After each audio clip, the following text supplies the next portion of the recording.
Hey everyone, this is Patu and JD playing the Great Ace Attorney Chronicles. We're on episode 5. Hey. The adventure of the unspeakable story. So why are you trying to tell it? It's coming! Sholmes's cry pierced through the thick wall of fog around us. Wisps of vapor flowed over the pistol as I cocked it, and I waited, breathlessly, in the stillness. The silence lasted for what seemed an eternity, until, at last, it appeared. From the shadows of the cloud, an enormous beast sprang out upon us. A hound it was, but not such a hound as any mortal has ever seen. I want it. Glowed with a smoldering You don't glare. want this The one. whole of its ox-sized body was outlined in white-hot flames. Its rumbling pant and hideous howl, so terrified was I that I began to tremble with fear. "Look well, Wilson," Sholmes declared, gazing upon the mystical beast. "For this is the diabolical hound of the Baskervilles." Fun fact, on my old channel, when me and Russ were playing Let's Go Eevee, Eevee was named Baskerville. Oh, that's pretty cool. Yeah. Oh wait, is this me? It sure is. Oh, okay. Our first 2 months in London passed by in a flash. And the disconcerting courtroom experience we were first thrown into on the day we arrived in the country. And in Soski's son's terrible ordeal that had followed closely behind, we emerged victorious. However, there then came an abrupt end to our opportunities to appear in court. Oh. Oh, dang. Which was hardly surprising, of course, since I was nothing more than an amateur, an unknown student of law from a faraway land. So our life in our little office was very quiet. That is, until it was shattered one day by that fateful telegram. 15th of April, 9:13 in the morning. Naruhodo's legal consultancy. I can't read. Me neither. Let me see if... Come in.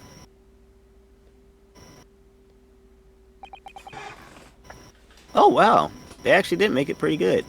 That morning, I was awoken by the unreserved knocking on the door by the telegram boy. But after he'd gone, Susato-san's behavior became very obviously strange.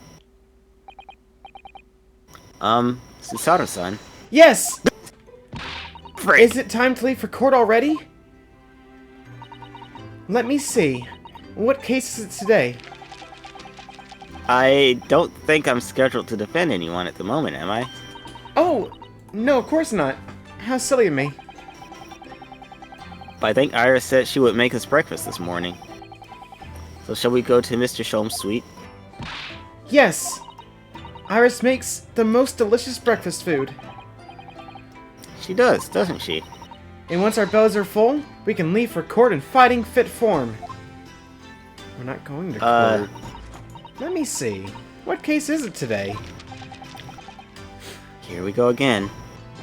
I think she's becoming star crazy up here in this attic. Maybe. So, what was it about? The telegram that was delivered this morning, I mean. Oh, a telegram? I don't know what you're talking about. Sure, Sorry, but you're not going to get away with that. Well, I didn't think I would. Actually, don't give it a moment's thought. It's nothing. Nothing interesting. Boring, in fact. It was just a boring old telegram. That's 3 times now she tried and failed to convince me it was nothing. I promise I'll tell you about it at some point. Alright, I understand. I won't press it anymore. I suppose Sosuke-san will arrive back in Japan by now, won't he? Yes, I should think so. He left immediately after that terrible ordeal. Which would mean he should have completed the voyage already, or be just a few days away. A fortnight ago, we had that very long telegram from him, do you remember? Complaining of seasickness. But by and large, it seems the voyage has been going well. Is something wrong, Naruhodo-san? I just don't want him to die, honestly. I was just wondering what might have become of Sosuke's son had he stayed in London, that's all. You mean, as regards Lord Von Zeiss, the Reaper? Yes, I can't help wondering if seasickness would have paled in significance in that case.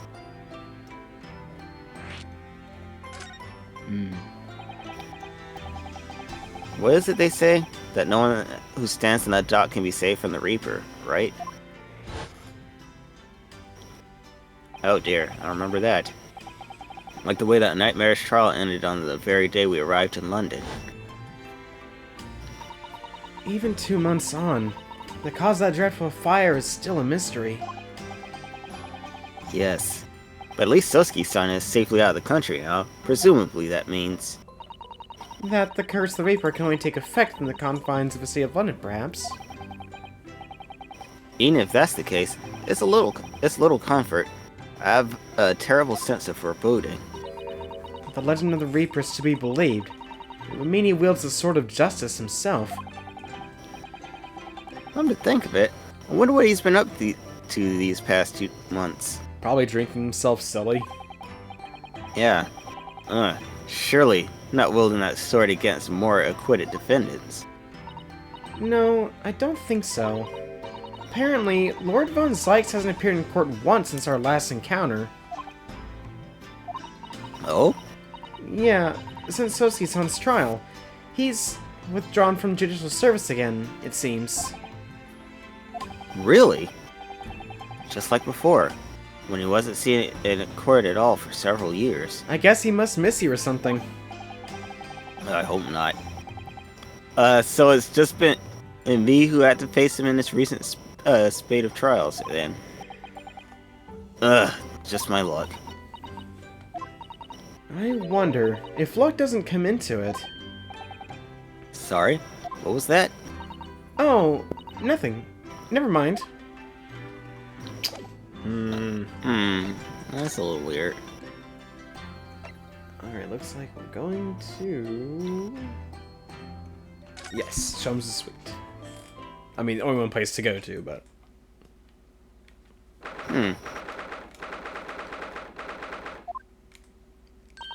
Morning, Reno! Morning, Susie! Good morning, Iris.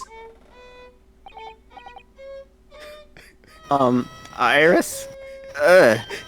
What? What is it, Reno? What is that terrible noise? It sounds like a cat being strangled. Yes. You noticed that, did you? How could I not? Hurley isn't in the best form this morning, it seems. Yeah. Ugh. Bruh. Hello. Hello, Mr. Solms?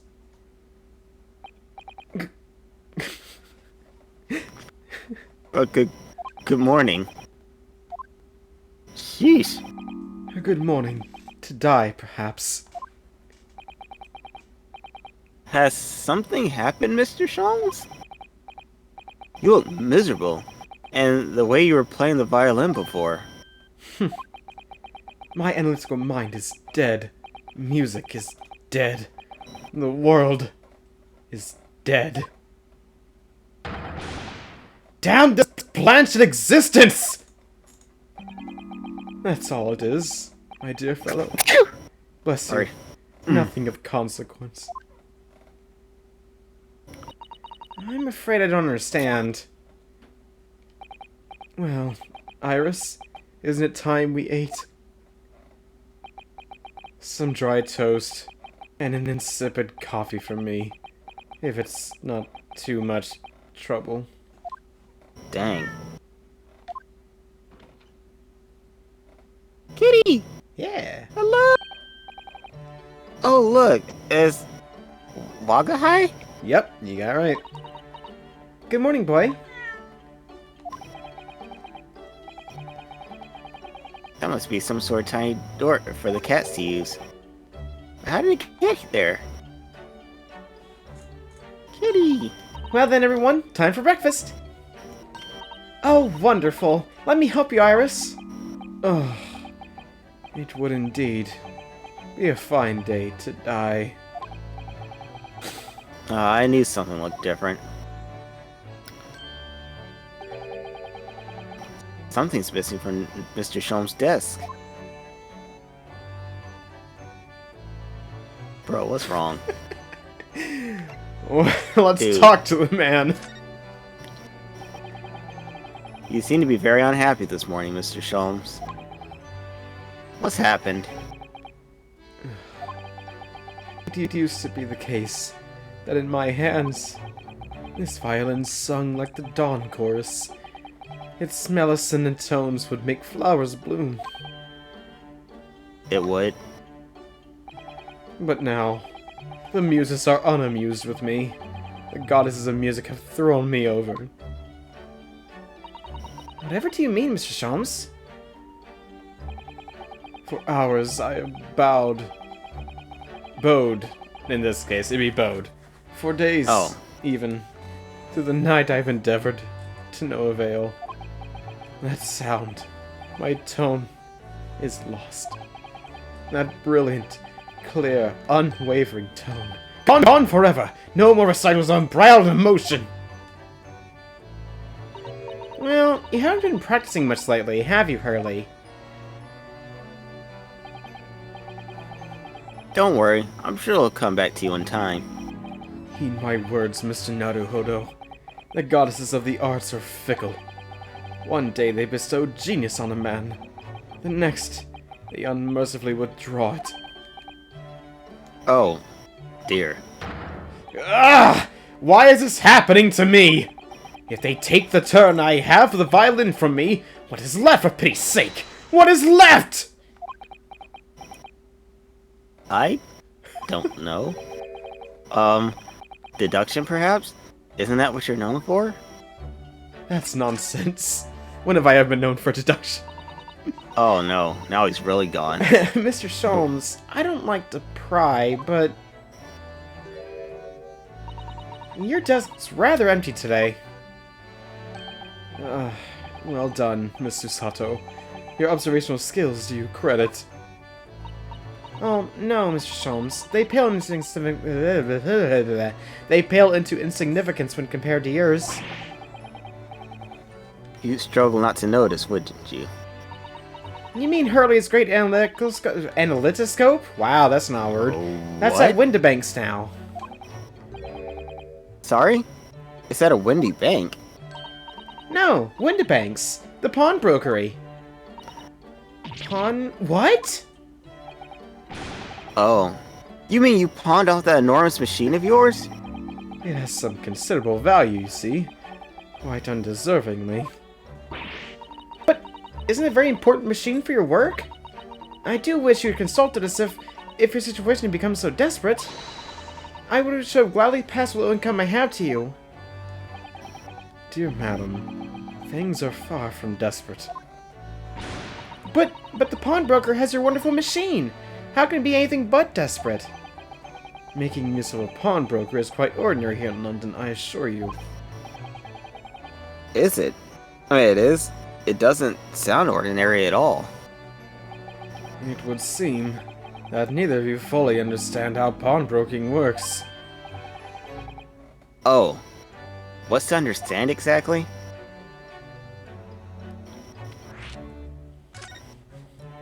Yay. What did you mean when you said we didn't fully understand how pawnbroking works? To the people of London, pawnbrokers are akin to banks. Banks? What? On Mondays, merchants relinquish their finest jackets and trappings to the pawnbroker of choice. With the money they receive in return, they're able to trade happily through the week. And then on Saturdays, they go recover their things using the money they've earned. I had no idea. This has been a fascinating lesson for us. Everyone does it, you see. Especially people in inner London. And should they have money to spare, they would purchase another fine jacket. Not to wear, obviously, but to pawn should the need arise. Oh, how ingenious. So whenever you swing this gang in the way, they have window banks, you see. A pawnbroker can be thought of as an extremely secure vault. Who would have thought that even pawnbrokers are different here in Great Britain? Of course, you have to watch Hurley with it. Sometimes he pawns things he really shouldn't. Don't you, Hurley? Oh. What does it matter? The world is dead to me now. Oh no, he's gone all emo on us. Iris, help! Emo kids. Help us, please. Maybe we can get his machine back. Let's talk about the cat. Oh, okay. Mr. Natsume's cat seems to have settled into his new home then. Oh yes, and I've become very attached to Waggy. It would appear his previous owners completely forgotten to him. Cats are unfeeling creatures. Their muse as empty as the hearts of the muses. If Mr. Natsume had no intention of taking Waggy back to Japan, I wonder why he kept him in the first place. I expect he would have taken him if he could. But pets are strictly forbidden aboard the steamships in our experience. And for good reason. Terrible things can happen when the rules of passage are not obeyed. Well, I don't mind, because Waggy's adorable. Oh, hey kitty. Yes, he really is. Oh yes, what about the door? I don't remember seeing that tiny thing in the main door before. Where did that come from? Oh, you noticed? You are observant, Runo. Look, I use this. It's my latest invention. What is that? Everything is a gun. I call it the Cat Flapomat. Gosh, a machine for making doors just for cats? That's right. It can make a cat flap for a little furry friend like Waggy in seconds. And it can do it in any door at all, no matter what it's made of. It's very powerful, you see. That's actually pretty cool. Wouldn't it have been quicker just to make the cat flap rather than making a machine to make the cat flap? Well, yes, maybe, but not to make cat flaps anywhere I like. Still handy, I guess. Oh, I think it's wonderful. You must make one for us in the door of our office upstairs, Iris. She really knows how to come up with unconventional inventions, this girl.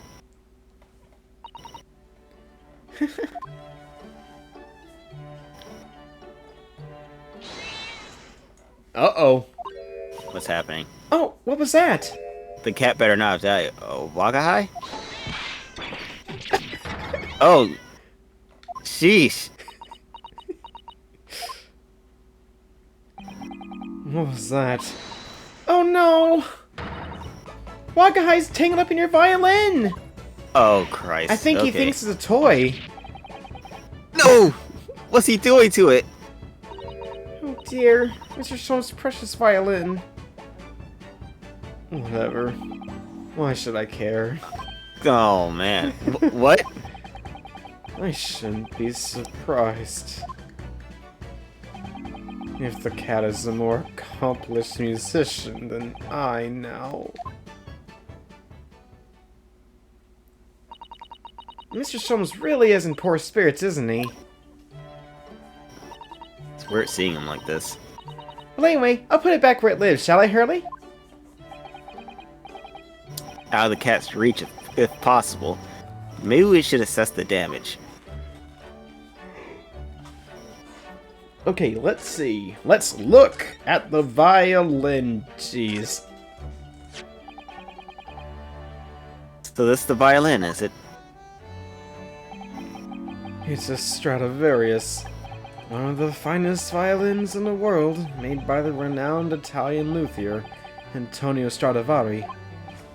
Oh, cool. Oh, I see. It doesn't really look like anything special to me. I happened upon it covered in dust, languishing in a pawn shop down a nondescript back alley. The broker had no idea of its value, so I was able to purchase it for a mere 55 shillings. How honorable of you.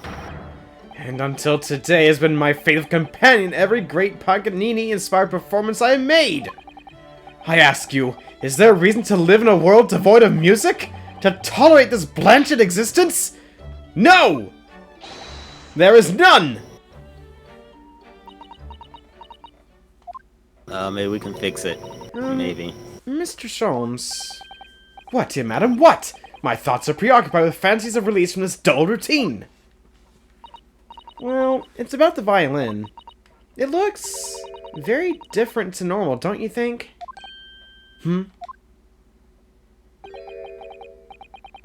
What do you mean, Mrs. Sato? Meanwhile, people are playing the violin in this music. So, hold on, let's show you how it sounds like. Oh, Susie's right. Yes, the tone of the wood is completely different. And that's not all. I'm sure there was no crack here before. Wait, it's not even the right size, is it? What's this?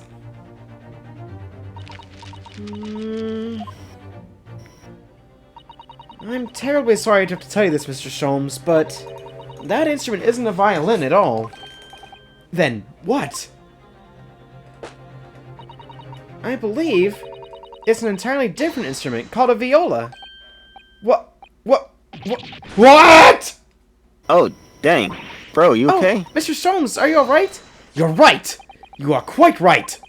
This isn't my faithful Stradivarius! So what, pray, is this piece of stringed flotsam?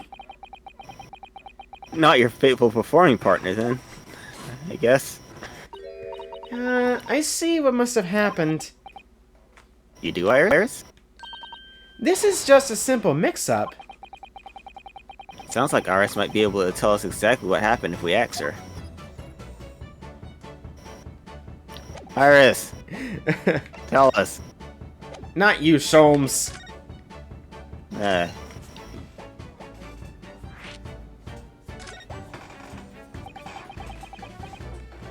What did you mean by mix-up, Iris? Well, you see, this violin... this viola, I mean... was at Windibanks until last week. At the pawnbroker's. Mr. Sean's beloved musical partner. There is a proverb from the East, with which you are no doubt familiar, my dear fellows. Always let a beloved child travel. Huh? Yes, indeed. So you sent your beloved violin to the pawnbrokers in the hopes that it would experience personal growth? Oh, what a wonderful idea. It makes a lot of sense. Really? Because it makes no sense to me. But last week I pawned my great analytoscope in order to release my precious instrument. But it would appear Mr. Windibank mistakenly furnished me with this tawdry fiddle instead. But my ears cannot be deceived by the hollow timbre of this piece of timber. Oh, it can't be deceived, huh? You're pretty sure earlier. No, but your every sense was deceived by the fact that it had strings. Pshaw! A fine state of affairs this is, and why I always say, Mr. Naruhodo, never trust a pawnbroker. They will try to fiddle you every time. That's right, I'm making puns. Screw you. Hey, we appreciate pawns here. Pawns or puns? that's the pawn. That's nice. The pun. But earlier, you told us you could think of a pawnbroker as an extremely secure vault. Well, he seems like he's in high spirits. Come, Mr. Naruhodo. Dilly-dallying will get you nowhere. Sorry? Crunching your toast with that vacant aspect. Thrusting your coffee so obtusely. Are you not a little embarrassed by your own conduct, considering the urgency with which we are faced? What urgency are we faced with? I don't know. We must visit Mr. Windibank's broker at once. That's right, isn't it, Mr. Sholmes? Precisely, Mr. Sato. without a moment's delay.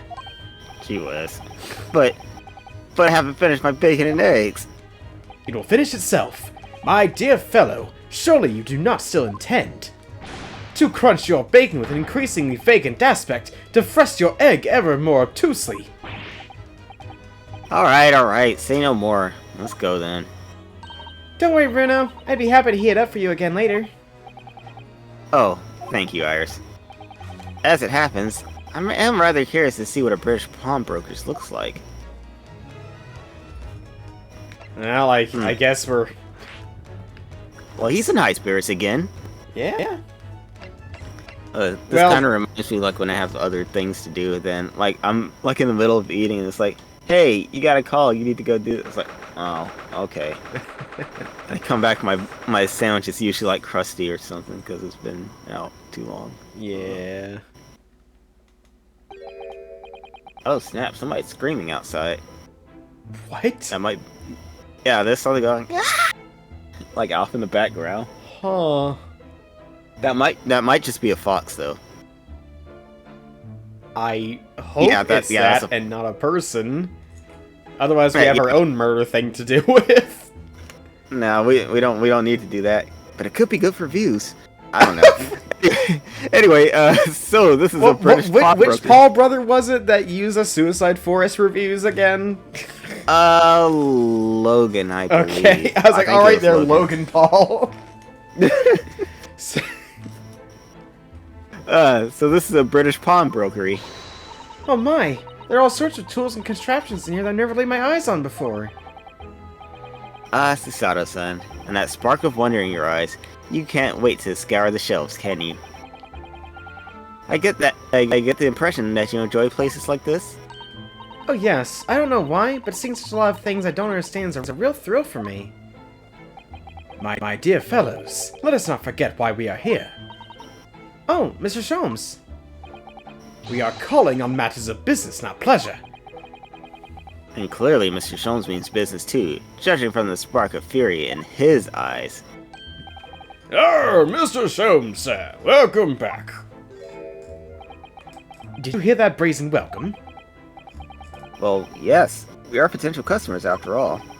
We are disgruntled customers, Mr. Naruhodo, and it's time to inform Mr. Winterbank of our ire.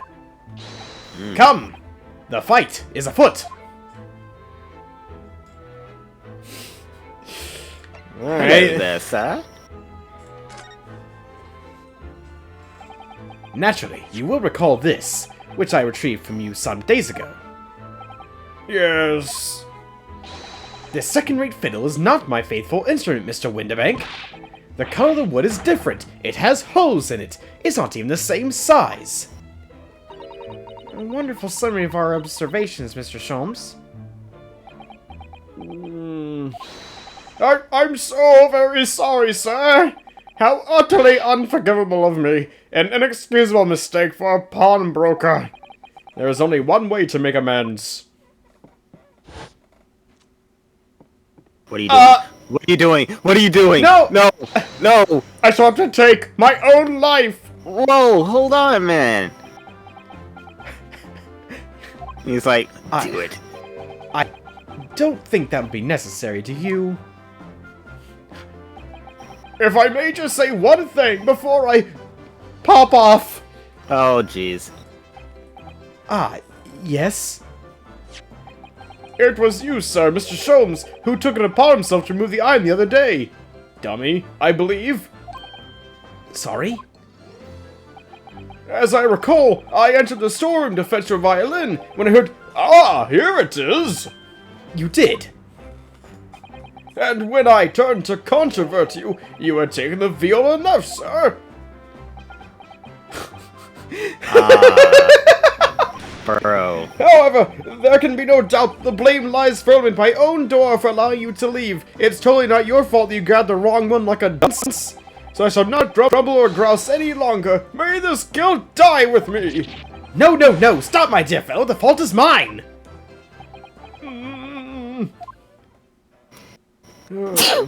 Bless you. Thank you. Phew. It would appear that the fight is over. I do humbly apologize, Mr. Winterbank. Evidently, my questionable disposition precipitated this tragedy. Well, you wouldn't be Mr. Sherlock Holmes without that questionable disposition now, would you? Haha, I do believe you may be right, sir. It's either a laugh or a cry, I suppose. You are, it must be said, one of my more challenging customers. Also, really quick, do we have... Yeah, his name is Pop Winterbank. Get it? He was gonna pop off earlier. Oh, okay. I get it now. I needn't remind you of the peculiar collection of items you've brought through my door in the past. Oh? Peculiar items? In the extreme, ma'am. For example, the unpublished manuscript of an eponymous work, the novels of Sherlock Holmes, or some such. Oh my, a new full-fledged novel? And unpublished? A story I've yet to read, you mean? Ah! Forgive me! Wait, before you die, you must tell me why! So you just don't care then, huh? Oh, okay. Hold on! Hold it! I must know more. Tell me everything. Wow, Susato sounds really fired up now. Is it really an unpublished story? Under this very roof? Well, one day the gentleman here brought an old metal chest, you see. And I said, that's a big chest you have there. I should like to entrust this to your care for a while, Mr. Winterbank. For a chest like that? 1 shilling, sir. Not a farthing more. It houses something of very great value indeed. The latest manuscript, recounting the adventures of one of Mr. Sherlock Holmes. I beg your pardon? A manuscript? You wish to deposit a manuscript? Indeed I do, for I'm confident it will be quite safe here. Try for the airplane, everyone. Ugh. Anyway. And that was that. As such, Mr. Sholmes' latest tale of otherworldly mystery lies dormant in my storeroom. Mr. Sholmes, is that really true? I have no idea what he's talking about. Do I sense that someone doesn't want to talk about this? I continue to pay your fee, do I not? Then kindly consider my belongings securely. Of course, sir, of course. They're safe and sound with me, I assure you. On my life, which I apparently will give at any point with this gun. Please put that down. They don't This call is me all very Pop for strange. nothing. Gosh. I wonder, could I ask you something? You just did, but sure. A gentleman from the east, I see. Yes, that sable suit. I suppose I could offer you 6 pence for it. Without wishing to offend, the tone is somewhat dull. Sorry? Aha! But for your splendid attire, ma'am, 5 guineas, no less. The colors are exquisite, the design exotic. I almost read that as something else. Eastern artistry at Oh. its finest, may I say. I mean, some people probably would see it as that. Ah yes, a kimono. How very arrow. Oh my, 5 mean- guineas you say? Good. I mean, yeah, I guess you're right, but how interesting. Yeah. Why do I feel as though I've suffered some sort of defeat here? You always do. I guess so. Actually, I was hoping to ask you about your business. I've heard it said that pawnbrokers are used rather like banks here in London. Yes, sir, indeed. Many of my customers utilize the establishment as you describe. I appraise their items and offer them a proportionate loan and 2 months of Secure stowage. I don't know what happened there. My brain just misread that as sewer storage. I'm like, no. I store so- their stuff in the sewers. Like, bro, why? It's very secure. No one will ever go there. I mean, he has a point. If, in that time, you pay the original sum to me, plus the agreed interest, their items are happily returned. But what happens if they don't pay you the money? Then the items are offered for sale in my shop, as you can see on the shelves behind me. Oh. So you never saw items before the 2 months has passed, then? That's right, ma'am, that's right. Which means some considerable responsibility rests on my shoulders. Should a customer's precious belongings be lost, the only recompense for me to end it all! Or you could pay them back for the loss. The very idea, Mr. Winterbank, is an absurdity. One should never talk of one's demise so casually. Never mind the fact I was doing that earlier.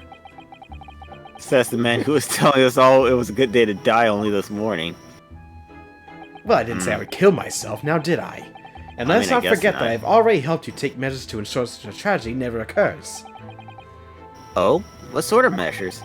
I engineered a simple device, which Mr. Winterbank has installed here in his shop.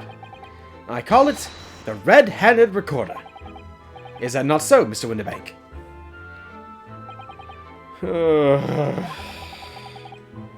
What was that deep sigh about? Oh, I just love sighing. Oh. I like it almost as much as pointing a gun at my head. Jeez. What on earth is a red-handed recorder? Use your eyes, my dear fellow. There are two just below the ceiling. What? Oh. I can see what appears to be a camera attached to some sort of timing device. Very astute. It is indeed a camera, furnished with some 100 pieces of celluloid film. And every 30 minutes precisely, the camera automatically records the appearance of the shop. Yeah, I have an example I can show you.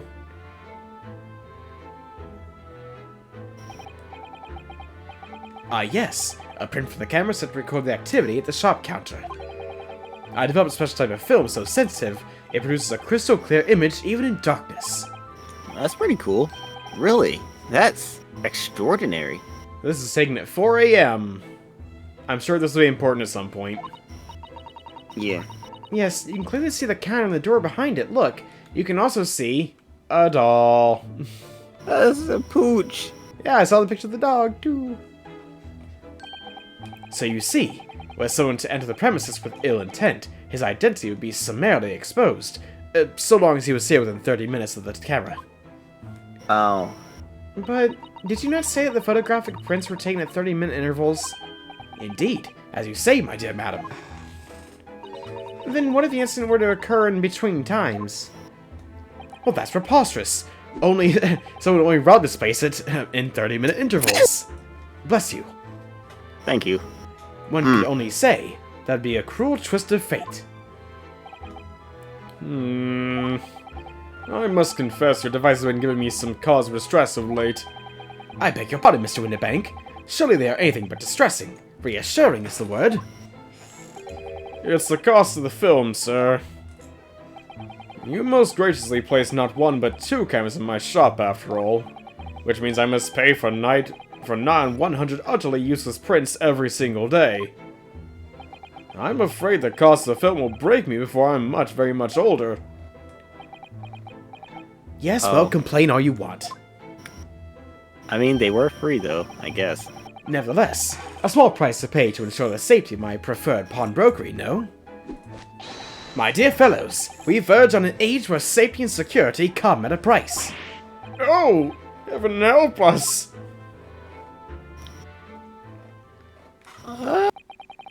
Now then, Mr. Sholmes, allow me to return your precious violin.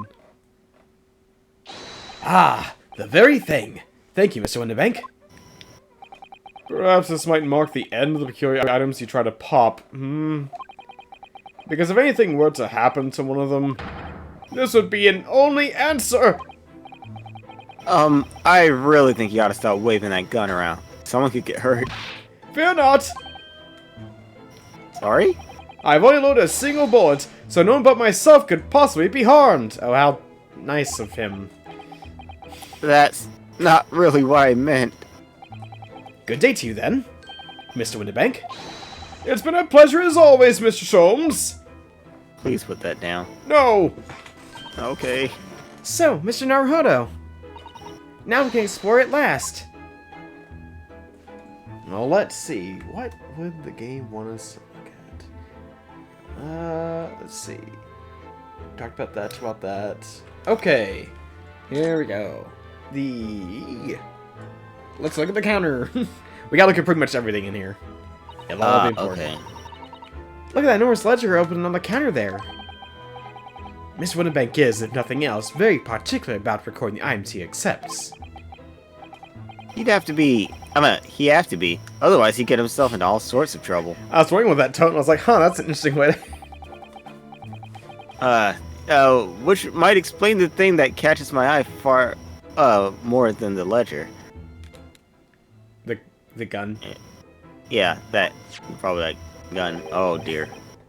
This revolver here. Do not entertain even a single thought of pilfering an article herein, my dear fellow. I assure you, Mr. Winterbank would not hesitate to draw that weapon with the speed belying his portly size. Oh, you don't mean he'd... Blow his brains out? Indeed, in recompense for his blunder. Also, Wow. those thieves a thing or two. If only you could do that. But in any case, of course we'd never do such a thing. How could you even suggest?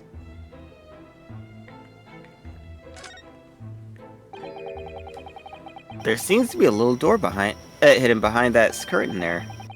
That leads to the storage room, where Mr. Winterbank keeps articles that are currently in pawn. Ah, I see.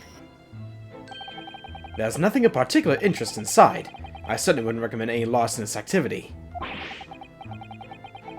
Recommend it or not, it's not something I tend to do. There's but one key, and Mr. Winterbank keeps it in his pocket at all times. Before he sleeps, he plays into a small pot, which he slides under his pillow. You probably shouldn't be telling us this. Why am I telling you? Why indeed? How on earth do you know that, Mr. Sholmes? I am a detective, sir. It is my business to know what others do not. I am frequently assailed by information I neither care for nor wish to retain. Mr. Sholmes, you are a wonder. And the prime suspect if the pawnbroker's ever burgled. Yeah. Yeah, you shouldn't have told anybody that. Look at this. Look at this lovely big shiny box bee. That, my dear madam, is a music box. Surely you have such things in your own country. Oh my, yes, but I've certainly never seen one so large before. Shall we listen a while?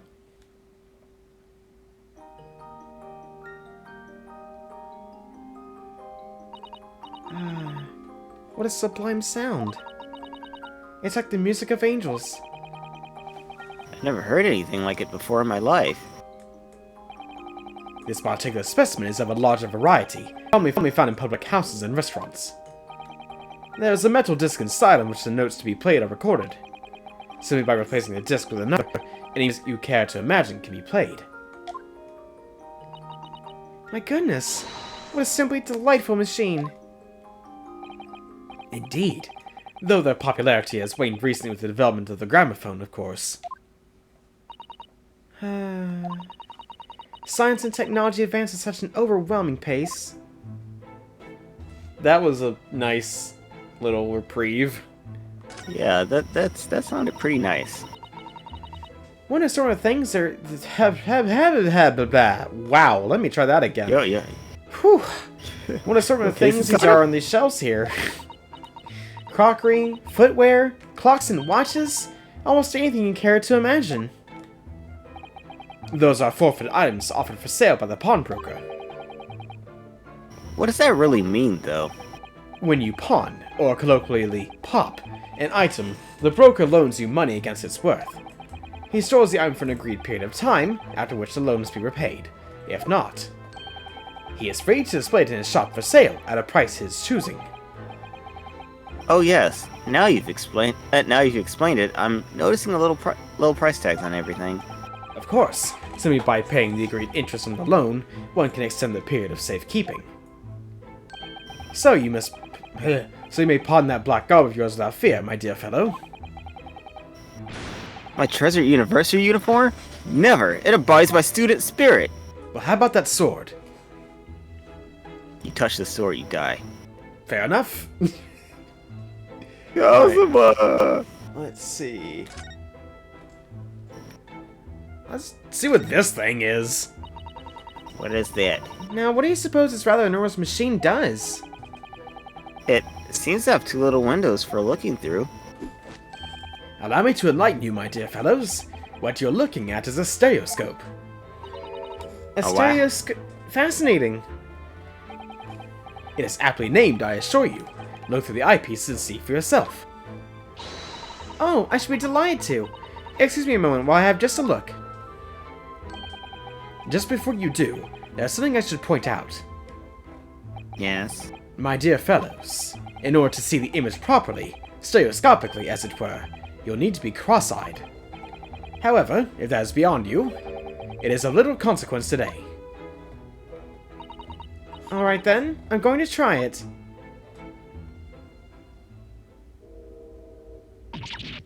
Ah! Mr. Naruhodo, you must say at once! Oh, alright then. So I need to be cross-eyed. Like I'm trying to look at my own nose.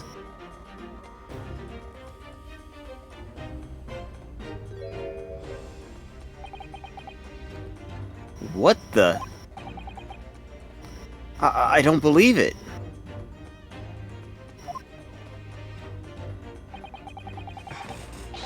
It's just a photographic print, but it seems like you could reach out and touch it. Yes, the sense of depth is startling, is it not? Stereoscopes are one of London's many fads. They are often found in little stalls in the park. People queue for hours to see them. Why? Why are people meddling with such black magic?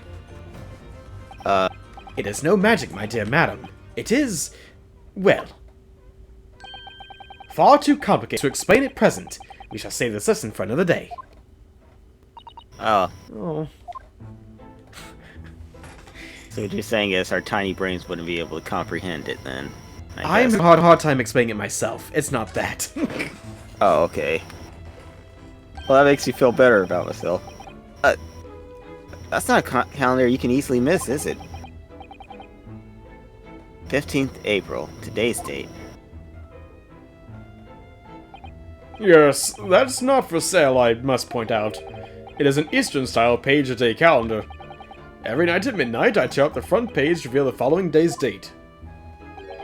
The perfect calendar for a tearaway fellow such as yourself, Mr. Winterbank. And who was it who walked out of here with the wrong violin before? I have no idea what you're thinking about. Well, when the agreed storage period is passed without repayment, articles are forfeited, you see. So I have to keep a close eye on the date. It's something of a pawnbroker's obsession, you might say. Oh yes, I can see you're very dedicated to your job. Let's see, and then after the calendar, there should be a small machine in the bottom right corner, which would be this thing. That looks like a chocolate box. It does? A little bit. It kind of reminds you of the boxes that we used to get from Swiss Colony. Huh. Look at this. Whatever it could be used for. Aside from storing chocolate, of course. Maybe truffles. I have no idea. Ah. There's a small catch just here, look. We're going to open it, aren't we? Oh my, that's amazing. That's some sort of spring-loaded mechanism. Which we'll never manage to put back the way it was before. Oops. Yeah, that's why I don't like opening stuff like that unless it's my own. What are you two doing? What? That's nothing. No, nothing at all. Whatever this device is, it seems to have a pair of little windows to look through. It feels as though I've seen something rather similar to this elsewhere. You mean the thing that you just got through looking at? Over there in the corner? What?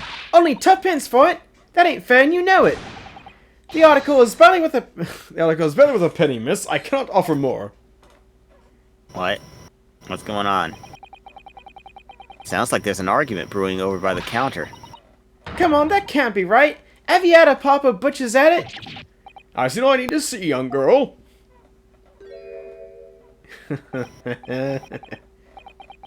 Wait, don't we know? I'm sure I recognize her. Oh, yes, it's the young lady. From Mr. McGillicuddy's trial 2 months ago. Oh, snap. Gina Lestrade. Oh yeah. Sheesh. How could I forget? Gordon Bennett, you lot! Hello, Miss Lestrade. I hope you've been well. Eh? What? You remember me then, do you? Well, I remember being completely surrounded by smoke, that's for sure. So, what are you doing in here? Down and out like the rest of us? Nothing to eat? Come to pop that black weasel? Sorry, coat, have you? Why does everyone keep thinking he's needing to sell his... Jeez. What is it about the black uniform that makes everyone comment on it? Ah, good day. Unless I'm much mistaken. Which I usually am. You be young pickpocket who stole our experimental smoke grenade launcher. Ah, Mr. Sholmes! So, you have something of value to pawn, do you? Allow me to see the article and I shall negotiate with Mr. Winterbank on your behalf. Pull the other one! I don't need no help from some stuck-up D! Get out of my business! Go on and make trouble for you! As you wish, Miss Lestrade. I will happily remove myself from your presence. The amount of sass with this girl. Mm-mm. He's really done it. He's really done it. He's gone. I'm sorry, but as I said, there really is no room for negotiation here. What is that thing he has in his hand? Some kind of metal disc? Wait, is he the user of Whitesnake? What in the world? Hey, you're not supposed to be here. Hey you! Go on! Leave me alone! Oh, Miss Lestrade, just pretend we aren't here. We shan't be offended in the slightest.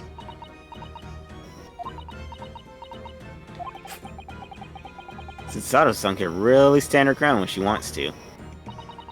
Whatever. By the way, I know we didn't have much contact with her, but what do you think about Miss Gina Lestrade? I like her attitude, actually. It's like, she just comes here and like does what she wants, and it's like, you better get out of her way otherwise. See, somehow I didn't really think you were the sort of person who'd use a pawnbroker, Miss Lestrade. He thinks you'd rather use a fence instead. Yeah, well I am alright. I'm a Londoner just like everyone else. The problem, is it?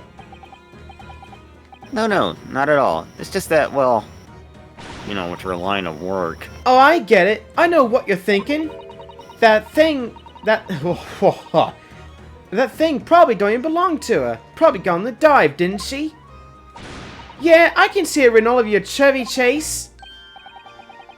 Well, I might have been thinking something along those lines. You're not going to deny it, Mr. Naruhodo. Why would I? He's a thief. Alright then, I'm just gonna come out and ask you straight. Do you pawn things that you steal from other people?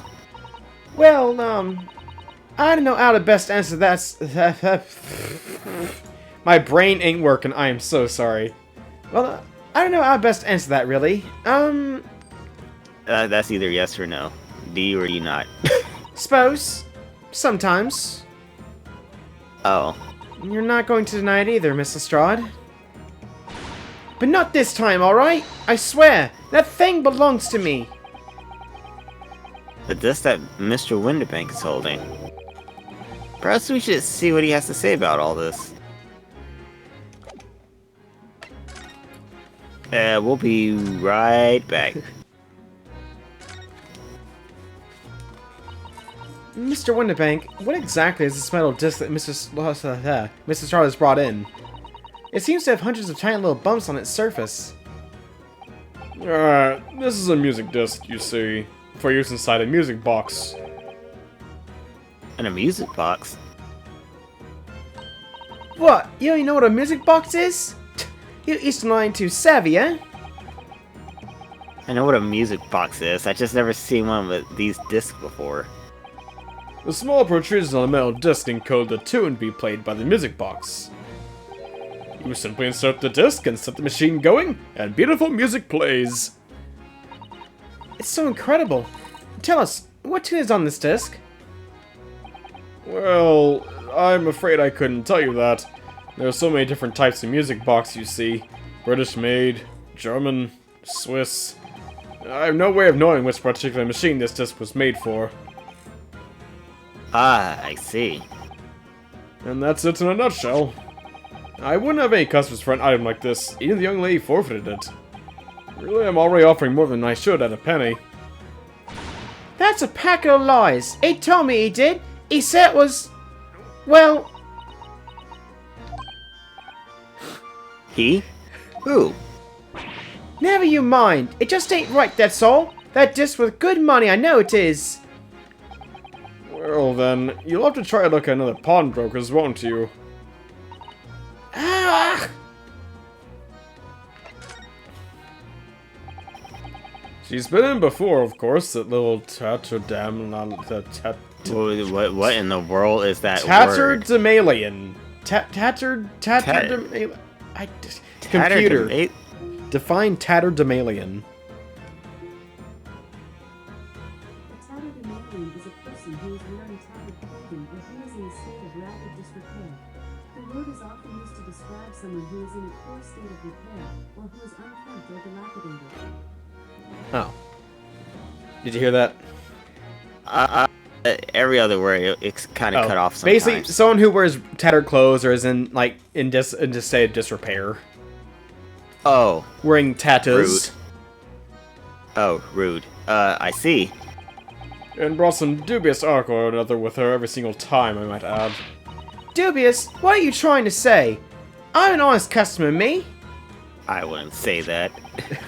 So, is there something dubious about the disc you brought in today? Well, if only it were that simple. Sorry? What do you mean? What she actually brought in was a storage ticket. Eh? A storage ticket. So... Miss Lestrade has actually come to redeem an article from you today, is that right? Yeah, that's right. A girl like me has a lot of stuff what needs storing. Alright, yes. That's definitely dubious. The article in question would have been forfeited at midnight tonight. But she gave me the ticket for it, and repaid both the loan and the interest. I was obliged to return the article to her. But what was that article? Do tell us, Mr. Winterbank. The little scamp is wearing it, ma'am. What? It's the overcoat that she redeemed. Huh. And that is true, she wasn't wearing it in trial. Oh, yeah. What? What's wrong with that? It fits, don't it? It's mine, so of course it does. So, what about the disc then?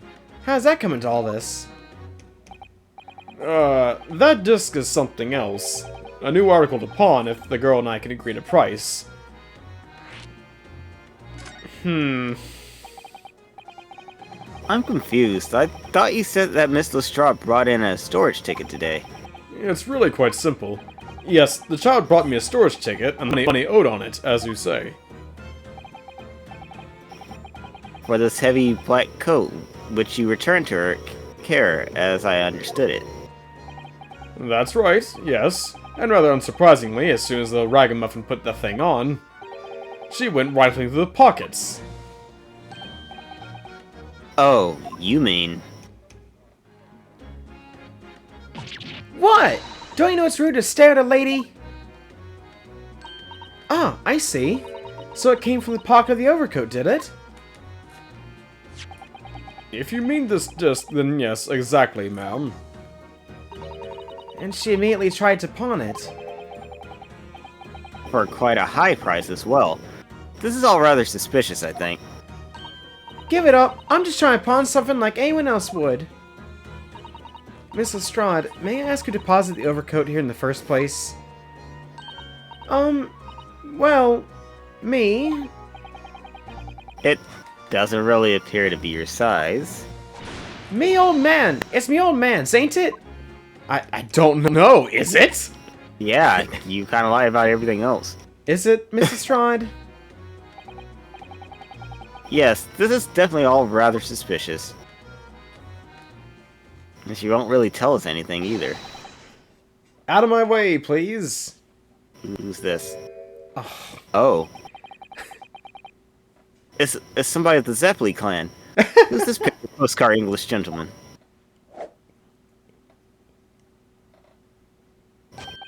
Good day to you, you ladies. Gentlemen. What's your problem, man? There is no problem, as long as you remove yourself. I have a matter to discuss with the proprietor. And if you intend to make a problem of it, I shall see you outside, little girl, for the hiding you deserve.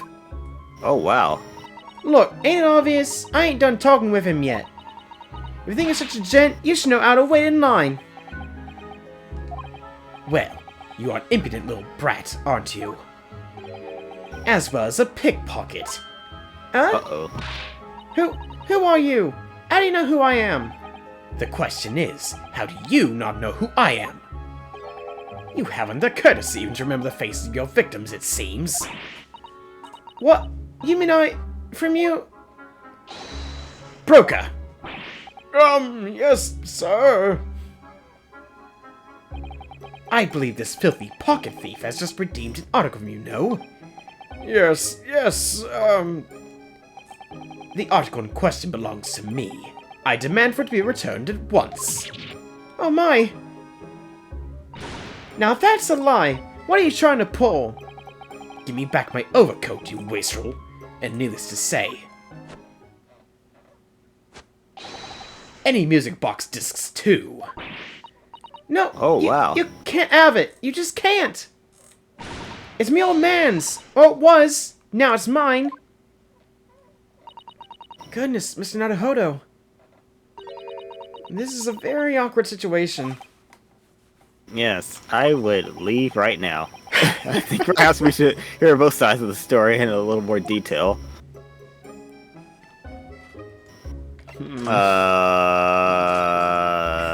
Hey, Mr. Mr. Strahd, is what the gentleman is saying. What do you think? It's all lies, ain't it? Obviously. I swear on me life, I ain't never laid eyes on that dandy before. Let's hear it now, you little ragamuffin. You stole it, didn't you? That ticket you brought in here just now. No, I swear to God. It was barely an hour ago. I was walking along the street, minding my own business, when this little gutterling ran into me. I threw. Whew, I knew at once what had happened. I've been robbed yet again, I thought to myself. Those wretched pickpockets.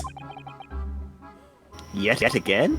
Oh yes, as you can see, I'm a man of impeccable style. That is true. This isn't the first time I've been targeted by these black slum scout. Ugh. Back slum scoundrel. Why can't I have been tripping almost everything. I can't speak tonight. It's the sleepiness of the weekend. It really is. Now then, relinquish my overcoat. He's even doing the JoJo pose. I know. Ah. Come along now, Mr. Strahd. Give the good gentleman his coat back. If you're going to cause trouble, I shall have no choice but to call the police. Hold on. Why does anyone think it's me? What? I mean, There's unfortunately a lot of reason to believe that you are thieving. Bless you. Thank you. Just look at this dandy cove. And you think I'm the dodgy one? Kind of, but I'm sorry, but no one's going to believe you. Not even one of the people who's playing this game. yeah, it's Well, what about evidence? Yeah. Where's your evidence I've stolen something, huh? Come on, let's see it.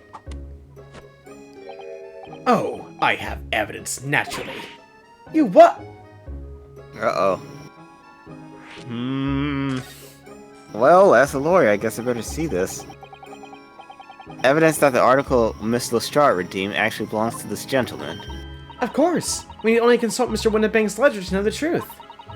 We'll be able to look up the name of the person who deposited the article in the first place. Yes, brilliant. I'm very sorry, but I'm afraid that won't be possible. Oh, Why? I never ask customers' names. That's a strict policy of mine. But why not? I That was that's the seems same thing. It seems very, very dumb. That's not a good policy. Well now, as you can imagine, some of my customers have circumstances to consider. A great many of them prefer to maintain their anonymity. Yes, I see. Oh. But then, how can you know if an article belongs to the person asking to redeem it? Oh, it's quite simple. Good sir, might I trouble you for the watchword associated with the article in question? Of course. It's... Professor Layton. Yes, that's right.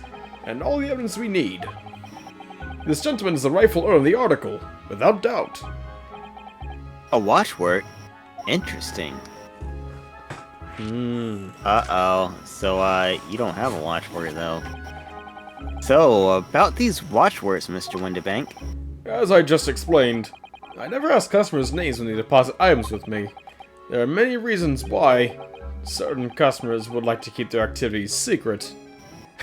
Sholmes! So, what are you doing over there? Having fun. What's it look like? That wasn't exactly a subtle glance at Mr. Sholmes now, was it?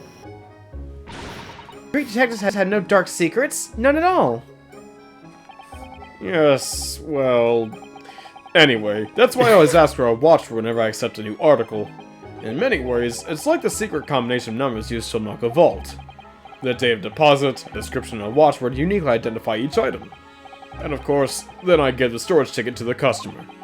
When someone comes to redeem something, I ask for the ticket and the watchword.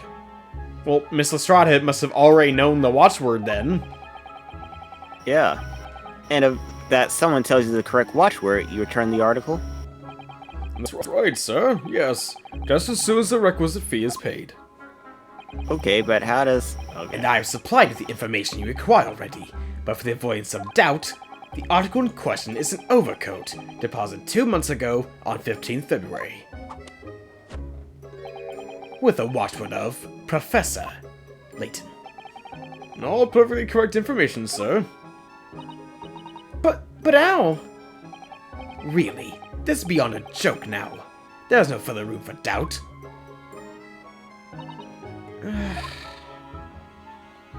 Oh, are you gonna give it back then, or probably not?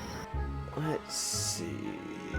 Well, Hello. let's talk to Mr. Question Marks. Hello, well-dressed gentleman. Excuse me, but who are you? One would expect the inquirer to introduce himself first. Though clearly you are not British, so perhaps our ways are foreign to you. Oh, sorry. Yes, we're from the Empire of Japan. We're studying here. Oh yes, Japan. I've heard talk of the place. Its inhabitants live on some fiery, brown-colored soup, dressed up with exotic spices. You might be thinking of somewhere else. What was that theatrical, what's it? Gesticulation. Gesticulation about? Perhaps. Anyway, if you are a gentleman, sir, you offer your own names first, before inquiring after the name of another. Of course, yes. I'm Ryunosuke Naruhodo. I'm a lawyer. Well, a student of law, really. My name is Susato Mikotoba. I'm Mr. Naruhodo's assistant. I see. My name is Benedict. Yes, Eggert... Eggs Benedict. I get it. Benedict. You wouldn't happen to like eggs, would you? Hate them. Enchanté. Oh. He's so refined. I mean, he's so refined in how he holds He's himself. so and how he refried speaks. eggs. But that name is suspicious. Now, to the matter at hand. My overcoat. Return it at once. To soon the style to carry it off. Every move he makes, every breath he takes, I can't stand watching him. I'm used to that kind of movement by now. I mean, it does look like it fits. So, let that be an end to the matter. And thank you for your custom, Mr. Eckert Benedict, sir. With such reasonable rates of interest, I may decide to come back. This is why I hate grown-ups. Just cause I'm a diver, everyone thinks that makes me a liar. Doesn't it? Not all the time! And the contents of the coat pockets, if you please, broker. But of course, sir. Here's a disc for you. Just this one. Pardon, sir? Uh-oh. I was expecting another. That is, I deposited another. Another disc? Oh dear. I was expecting the stand disc of Star Platinum, but it's not here. I regret to Oh, inform you, sir, that this was what was deposited with me. It was merely the overcoat. The disc happened to be in one of the pockets, but I was completely unaware of it until now. So, Gutterling, you're hiding more of what's rightfully mine, are you? Say who, huh? I know nothing about it. Very well. Then I shall bid you farewell. Say goodbye to style. Wait a minute, that disc is mine. Oh, Whoa. Ah! What do you think you're doing, you little tramp? You've drawn blood, you filthy animal! Oh my! Yes, there's blood on the disc. It's because all those sharp little bumps. The man must have scratched his finger on them. I found it first, alright? I mean, it belonged to me, old man. So you're not having it. Or you take it. Me? If I hang on to it, they'll have it off me again. So you keep hold of it. Miss Lestrade, why is this disc so important to her? What is up with this? You there, in the black livery, whatever. Hand the disc to me at once, please. No, don't! He's lying! Grown-ups are all liars! Ugh, what do I do now? How am I going to resolve this? Okay, let's see. Run away? Well, in times like these, we must look at the dork who's just doing his own thing. Mr. Sholmes, what are you examining with such keen interest there? As you enjoy a bar of caramel, I see. So he is. Looks tasty. So, you found me at last, Mr. Naruhodo. Sorry? After that young pickpocket sent me on my way, I was forced to lurk in the shadows. Cruelly ostracized as the rest of you partook in the jovial atmosphere of fellowship. I had nothing to occupy my mind, was too ashamed to let society see what my downfall had done to me. So feigning mock interest, I pretended to examine the tedious trinkets in this desolate place. Whilst, as you should be observed, gnawing on the only friend I have left, this 7% solution of caramel. Oh. Pray, do you claim to understand the depths of my despair, Miss Naruhodo? But how could you? I was so lonely, so desperately lonely. Then why on earth didn't you rejoin the conversation? Things could have gone bad worse here, you know? Yes, I overheard much of your conversation. Or rather, in my craving for human contact, my ears read every word that was uttered. You really were sad, weren't you? He was this morning. Poor Mr. Sholmes, I feel simply awful for you. It would seem that my inferences are correct. Oh, sure you're not about to tell us that you solved the entire case once again? You could say that. Or partially, I guess. My dear madam, sometimes I wonder, were my genius for deduction to be commoditized? How much could I pawn it for? Seems Mr. Sholmes has had another of his flashes of inspiration. But who knows if it will help us resolve the situation between Miss Lestrade and the mysterious gentleman. What's the right thing to do here? To listen to the deduction, of course. We gotta see. He obviously has the answer. You know what to do. Well, Miss Lestrade, it would appear you find yourself in something of a predicament. Where the blue blaze have you been, eh? Pardon? When a lady's in trouble, a true gent's supposed to be there to help. Straight away! Not an hour Jeez. later. I don't know about that, but okay. Harsh. Yeah, harsh. And who, pray tell, are you?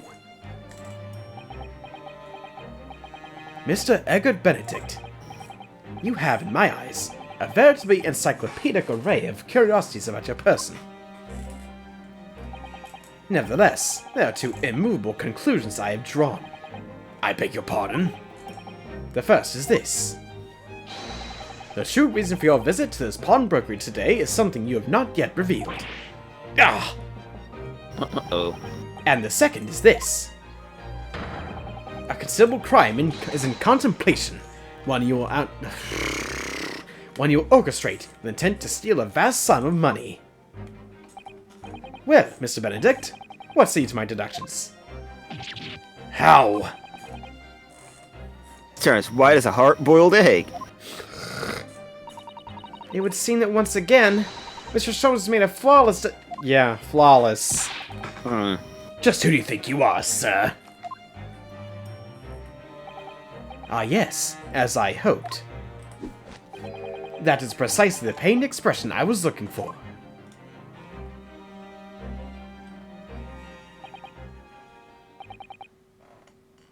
So, shall we begin? The time has come for another Herlock Sholmes Logic and Reasoning Spectacular. Oop. Here we go. The game is afoot.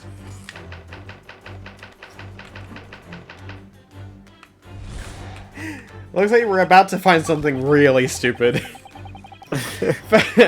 First of all, we must ask ourselves on what business you ventured this pawnbrokery today. You claim to have followed this pickpocketeer, having had the redemption ticket stolen from you on the street.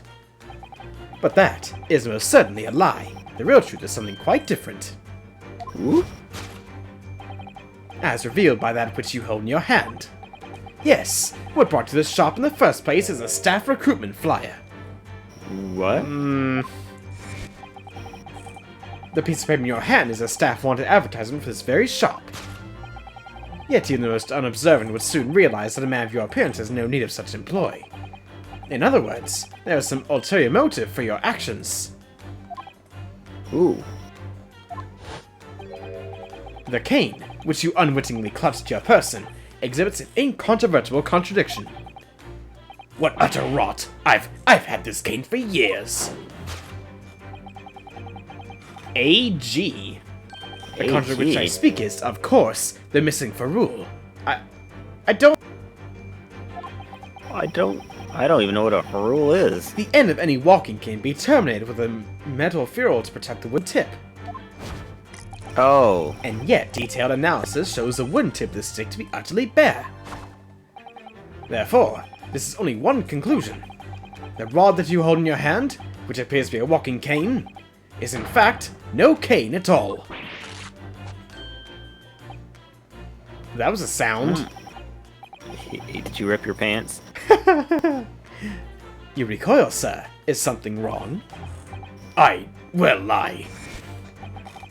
And in your recoiling, you inadvertently facilitate the answer to the next conundrum to present itself. I bet you did.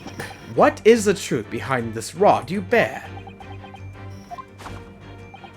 Yes, your reaction betrays the truth. The handle, which you evidently would like to conceal, is a key to understanding this riddle, you see?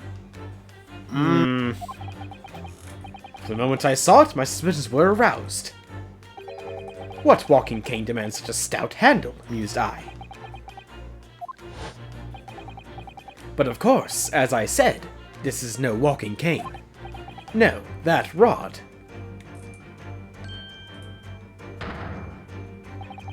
is the broken handle of a shovel.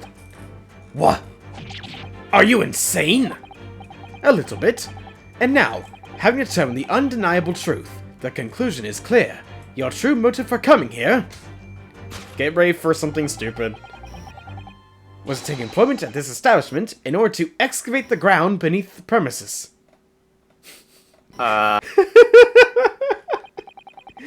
What a calculated crime you've conceived, sir. A wickedly calculated crime. Yeah, sure, that sounds right. So it's 100 underneath the... I'm not sure if you hit the nail on the head with that one, Sholmes.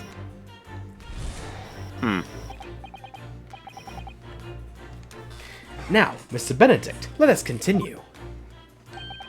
For we must expose the details of this elaborate crime for you have had in the planning. This is utterly absurd. You suggest that I, a gentleman, intend to excavate the ground beneath the pawnbroker with a broken shovel. What on earth do you propose I can expect to find there? Some long-forgotten treasure, I suppose. Save such a fanciful theory, what possible reason could I have to do such as you say? Oh, but there's ample reason. As you are only too well aware, Mr. Benedict. Uh-oh. Ah, and a furtive glance is more telling than I could have hoped. What? Let us consider what would motivate a man to infiltrate a shop such as this and covertly dig beneath its floor. The answer is revealed by the council notice on the counter to which your eyes were inadvertently drawn. Sir, I don't think that's true. Of course it is. Hogwash.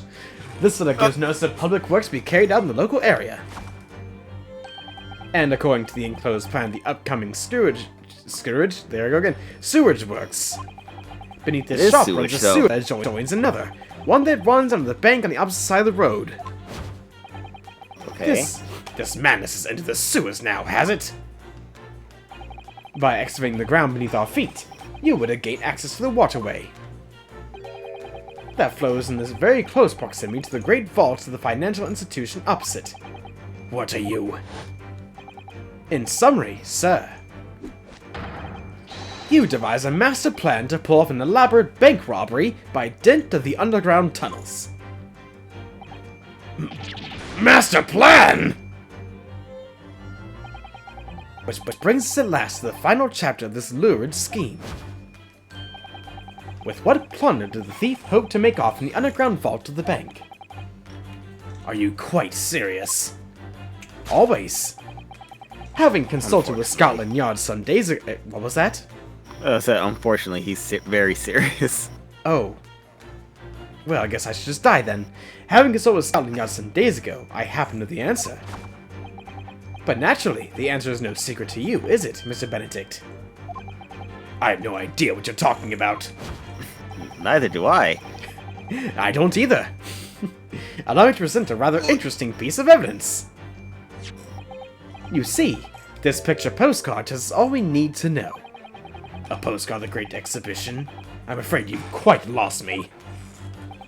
Currently in the final stages of preparation, the Great Exhibition will soon be underway. And the government is to provide extra funds to complete its centerpiece, the Crystal Tower. Funds that currently sit in the vault of the bank, on the other side of this road. Pardon? Yes, the considerable crime you've been contemplating is the theft of that which sits in the vault of the bank, the special reserve funds for the Great Exhibition. Basically, he's proposing that he's going to be digging underground to steal a whole lot of money. Of course, that is top secret police information, so keep it under your hat, please. You probably shouldn't have said any of that, Which is revealed to Mr. Benedict, Mr. Strahd, Mr. Winterbank, Mr. Sato, and Mr. Naruhodo. Jeez Louise, now we all know how to break into the bank. That's right. Thus concludes Sherlock Holmes' great deduction of this pawnbroking puzzle. Wow, he got it. It's crazy. Well, that was, Mr. Sholmes. Well, Mr. Naruhodo, an impressively upbeat deduction for a detective racked with loneliness, would you not agree? Was it true what you said about the bank over the road and what it has in its vault? Indeed. Though few know of its existence, but at least 5 more people do now. It is one of the government's most closely guarded secrets. Gregson told me, in the strictest confidence. Good job. Yo, great. But you just announced it to everyone here. Rather loudly, in fact. Ah, Jeez. That's such a big secret. How would Mr. Benedict have come to find out about it? There can be but one explanation for that. Clearly, it is because the man is a criminal. But what if he didn't know anything about the money in the vault? If he's a criminal, as you said, then buying a brand new shovel should be the first thing he does now that you reveal the secret. Oh. Or if he doesn't, maybe Mr. Winnerbake will. He's already have plenty of shovels here after all. On my life! I assure you I'm not so unscrupulous. Well, hopefully this taught you a valuable lesson. Sensitive information must be handled with the utmost of care. Yeah, I hope you learned your lesson. That he didn't guess learn. so. One can be sure about that someone privy to secrets won't disclose them, and once the word is out, it's out. Perhaps I'll think twice before confiding in you next time, Mr. Sholmes. An excellent idea, Mr. Naruhodo. An excellent idea. Well then, Mr. Naruhodo, you know what to do, I'm sure. Yes, let's listen to that great deduction again, and see if we can massage it into shape. Very well then. Let us start once more from the beginning. Of Herlock Sholmes' magnificent logic and reasoning spectacular. We should have bought Iris. No, she'd make things too easy for all of us. Hold it, Mr. Sholmes. Alright. Time for some course correction. Okay. Alright. So, Hold it what right really there. brought him here, I wonder? So, by Mr. Sholmes' reasoning, Mr. Benedict came here in order to apply for a job so he could dig down through the floor. Yes, in an attempt to tell him to seriously gain access to the money in the vault of the bank across the road. But he wouldn't get very far with a broken shovel, would he? No, I think it's fair to say his motives lie elsewhere. The question is, where? What did bring Mr. Benedict here at this particular point in time? Alright, so let's see. Now, I will say the flyer is important, but what if we took a look? You see? Oh, hey! There's scribbling behind there. That looks like Miss Lestrade, It kinda. does. Oh. Look at all the scribbled notes on the back of the flyer here. I don't believe it. What is it? Listen to what it says. Name, Gina Lestrade. Height, 5'2". Haha, I'm 2 inches taller. Green cap, scruffy waistcoat, grubby white shirt, blue satchel, ragged. It's a detailed description of Miss Lestrade. Goodness. There's even a sketch of her, hat and all. Although, if you showed it to her, she'd fire that smoke grenade launcher in his face for sure. And look, the details of the shop are written down here too. Winnebank's Pawnbrokery, Baker Street. Redemption deadline, 15th April. Which is today's date. Why would Mr. Benedict have all that information scrawled on the back of that piece of paper? Take that! Alright.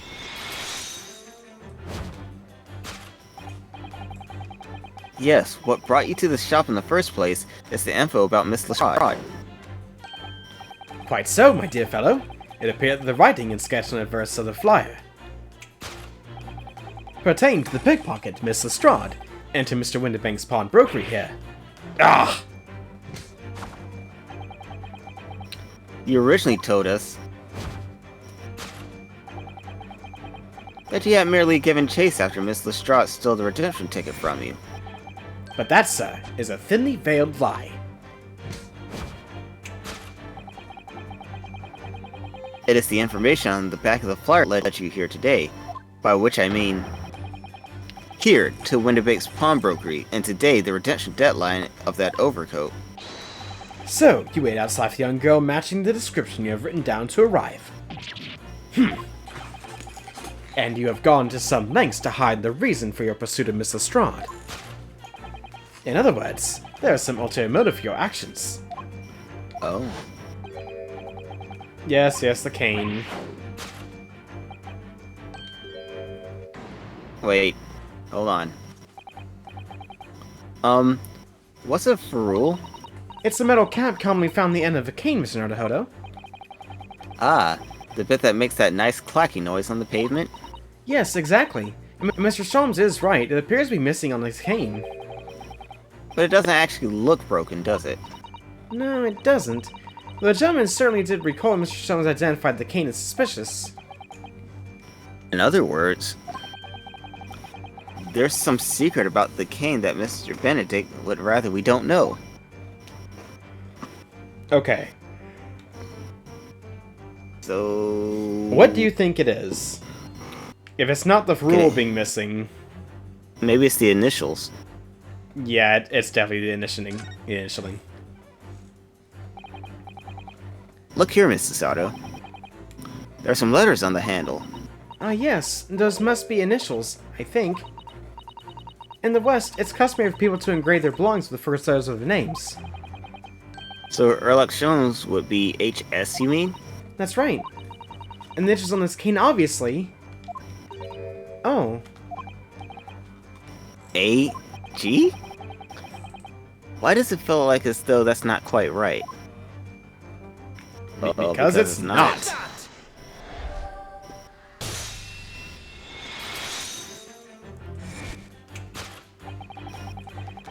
The contradiction of which I speak, of course, the initialing. A most astute observation, wouldn't you say, Mr. Eggert Benedict? We are led to believe, sir, that your initials are EB. Yep. Yet in the most persistent manner, you have in your grasp a cane bearing the initials AG. An incontrovertible contradiction indeed, would you not agree? No, you're wrong. This cane isn't... You said before that you had that cane for years. Ah, So don't try to tell us that you just borrowed it from a friend or found it in the park. in short. Though you hold yourself to be a gentleman, you have withheld your true name. Oh, you ripped. You recoil, sir. Is something wrong? Yeah, and recoiling, This part's still the same. So... Let's consider the bare bones of what happened here. Miss Lestrade redeemed that fine-looking overcoat. And now a mystery man has appeared, introducing himself with a fake name. And claiming that the overcoat belongs to him.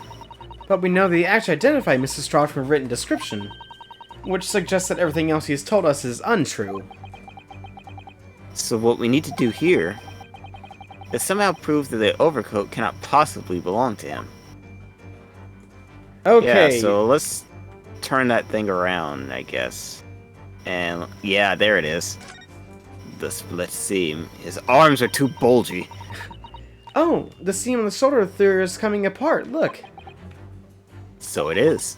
Do you know, a moment ago Mr. Bent was surprised by something that was said. I thought I heard him make a rather strange noise. It sounded a bit like a tiny growl. But now I think it was rather the sound of the seam ripping open. If you look closely, it does seem to be a very tight fit. The sleeves are stretched into bursting, and he wouldn't have the hope of fastening them at the front. If we were to run about, I'm sure the whole thing would fall apart. That I'd like to see. Sorry? So how can we make Mr. Bennett run around? She's really giving this some thought. What you want to see is rippling, bulging muscles, I guess? That he clearly doesn't have. Well, he's not a... He looks like part of JoJo, but he's not JoJo material, I guess. The split semen, which you evidently would like to conceal, is the key to understanding this riddle, you see. Ah. Yes, because the overcoat is rather obviously a poor fit. Having... Whew, that's you. Oh, having forced it over your broad shoulders, the seam is already breaking apart.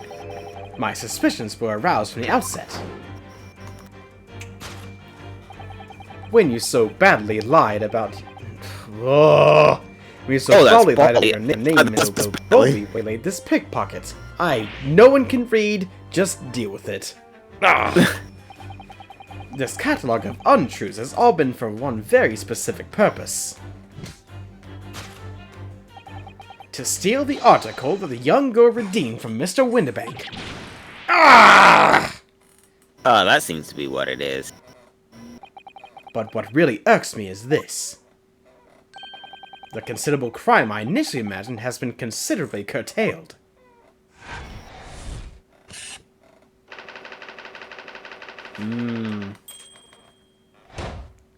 That's what it is.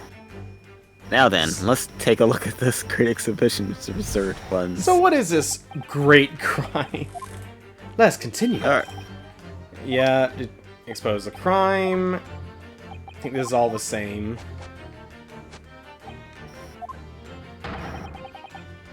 Yeah. Okay, so everything did just change. Let's see.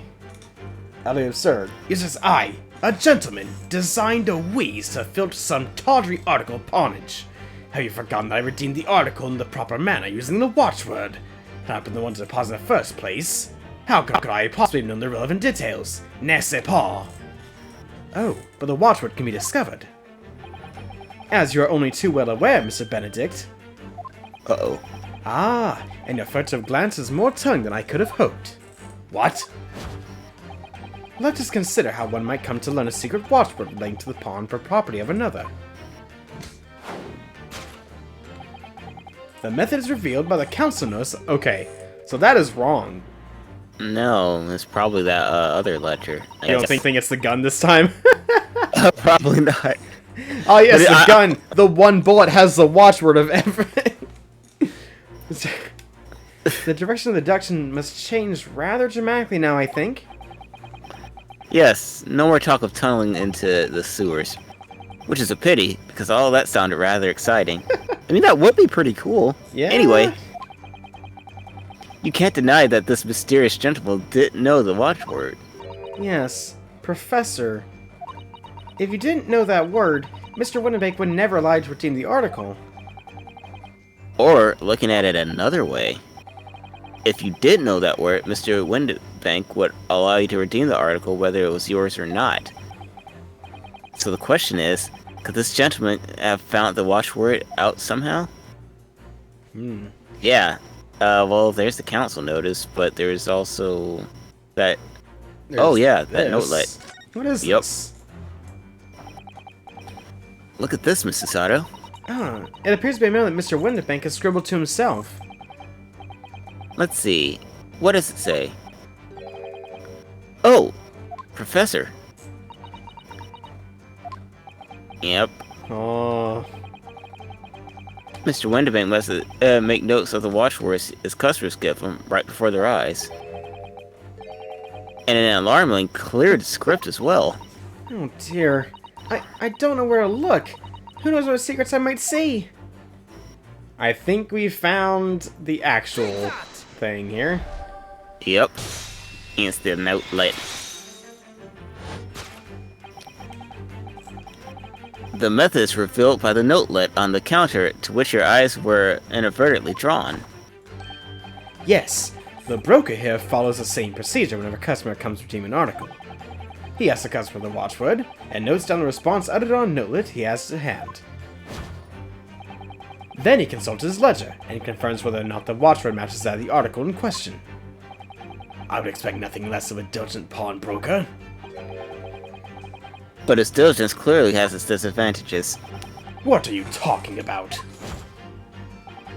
It is increasingly apparent that you were present in this shop before your accusation against Miss Lestrade.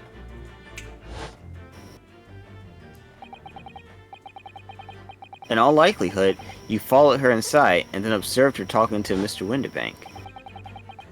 When the diligent broker made a note of the watchword, as is his common practice. You observed him writing the word professor on the notelet beside the ledger. Ugh. And that, sir, was a master plan you devised to steal the pawned article from the young Miss Lestrade. Master plan? Which brings us at last to the final chapter of this lurid scheme. Why would you go to such lengths to redeem that popular article from this pawnbroker? Are you quite serious? For an ill-fitting overcoat hardly seems to justify the effort, much less a worthless music box disc. But naturally, you had a very good reason to make them yours, didn't you, Mr. Benedict? I have no idea what you're talking about. Allow me to present a rather interesting piece of evidence. You see, this postcard is totally it. I don't think so. The articles we're talking about are the overcoat and the music box disc that was in one of the pockets. Which, according to Mr. Windibank, isn't even worth a penny. And yet this man went to such lengths to steal them. Why? I wonder if perhaps we already have the evidence we need to explain, Mr. Naruhodo. Could we? Really? I better have a thorough look at all the evidence we've collected so far. So, we didn't look at the music box disc. So, now's a good time to take a look at it. Okay, well there's the blood that was spilled on it. Look at the little bumps on the disc. They're so tiny. Yes, the protrusions are called pins, and they plug the teeth of the cone to make notes.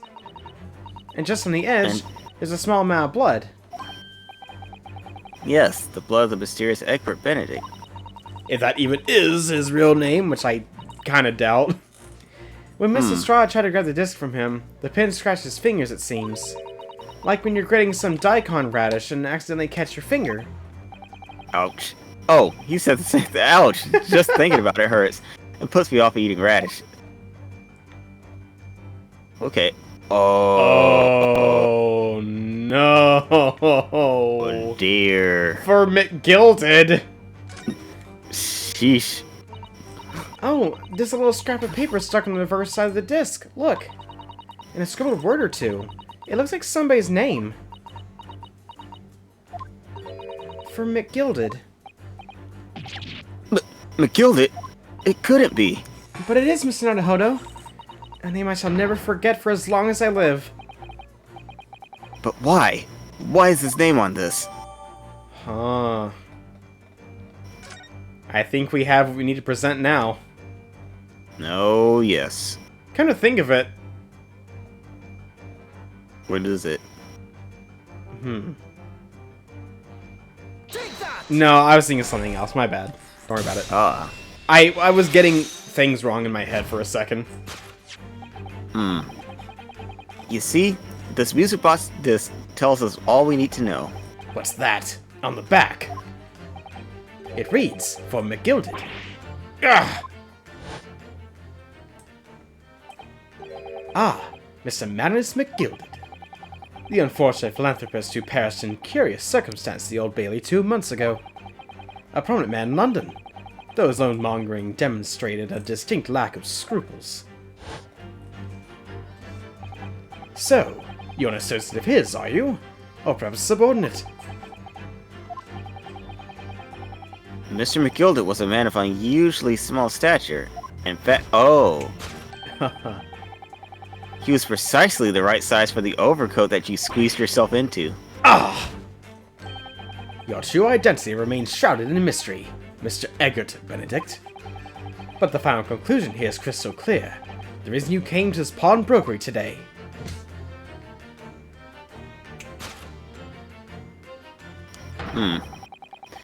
Was to retrieve an article left behind by the late Magnus McGilded. Ah! But why do you want it so badly, though? That's the Good real question.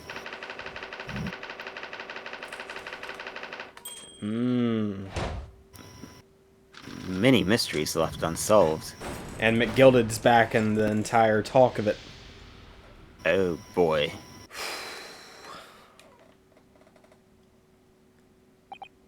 Well, well. Mr. Magnus McGilded. Not a name I expected to hear in these circumstances. So, who are you then? Mr. Sholmes, I'm afraid there's something very troubling on my mind. Pray tell, Mrs. Sato. Well, according to what Mr. Windibank told us earlier, today was the final day in which the coat could have been redeemed, was it not? Yes, ma'am, that is correct. Today will be precisely 2 months since it was first deposited. Huh. Wait, Okay. McGilda But it's- deposited his coat and a music disc on the day he went to court? But why would he do that, though? Well, today is 15th of April, so 2 months ago today. Would have been 15th February, sir. That's right. It's all carefully recorded in my ledger. Deposit at 10:30 p.m. I see. PM? 10:30? But he died before that.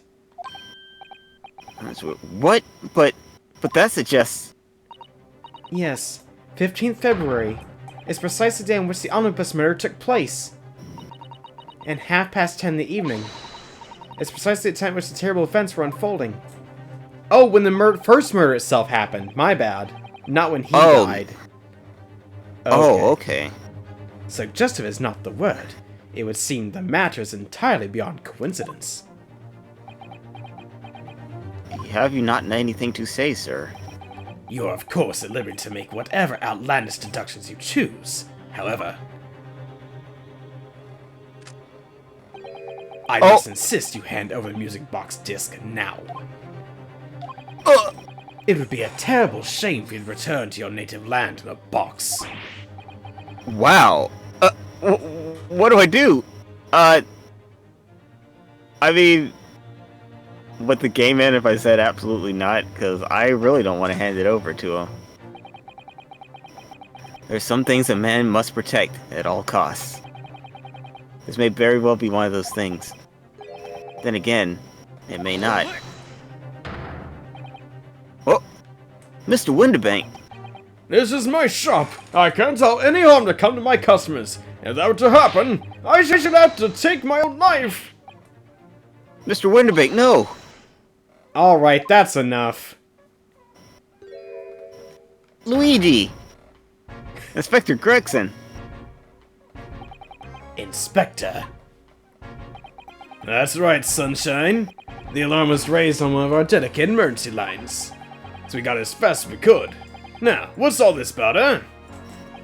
Oh, praise be, you're here at last. I was moments away from forfeiting my own life in my very own establishment. You could have shot that other guy. I'm still held at gunpoint, by the way. Oh, never mind. It would seem with the upper hand.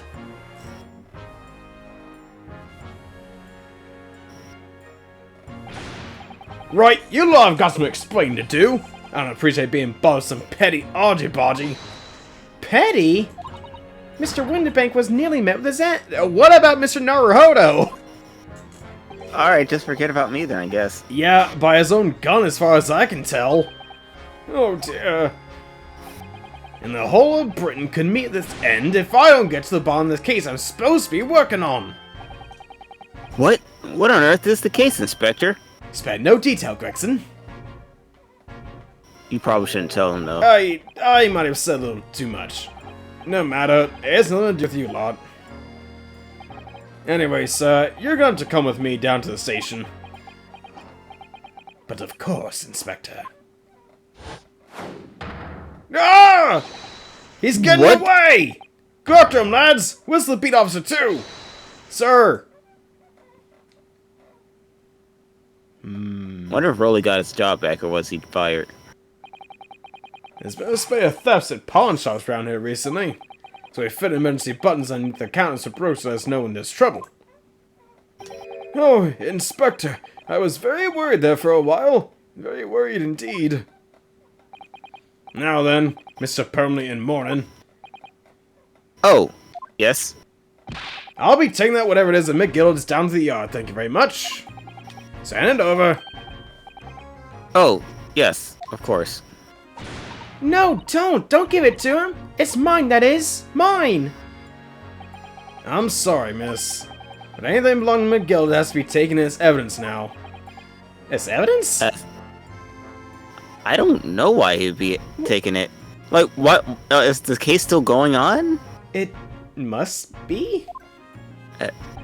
Hmm. If the police demand something as evidence, my dear fellow, we have no choice but to capitulate. It's all yours, Inspector.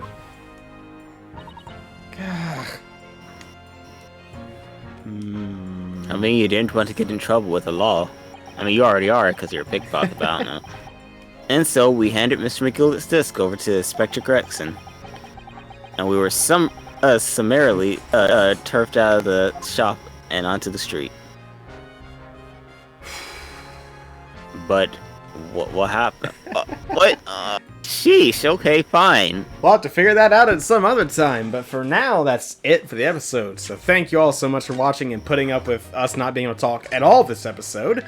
If you like what you saw, be sure to like, comment, subscribe, check the description, keep an eye for community posts, and, as always, we'll see you then. See you then.